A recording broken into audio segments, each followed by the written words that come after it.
মৃত্যুকে ভয় করো বন্ধু, জীবনটা শুধুই একটা সময় মাত্র। হ্যালো এভরিওয়ান, আসসালামু আলাইকুম। আশা করি সবাই ভালো আছেন।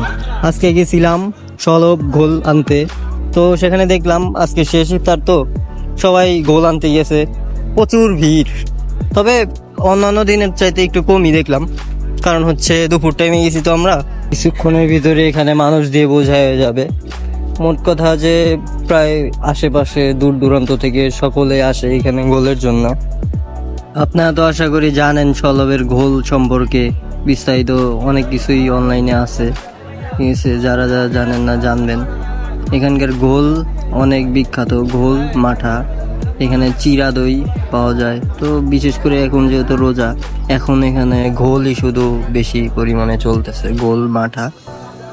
তো ঠিক আছে ব্রিয়ন, আশা করি সবাই ভালো থাকবেন। ভিডিওটা ফুল দেখার জন্য ধন্যবাদ। সাপোর্ট করবেন, খুশি হব। সবসময় পাশে থাকবেন, সাবস্ক্রাইব করবেন। Thank you.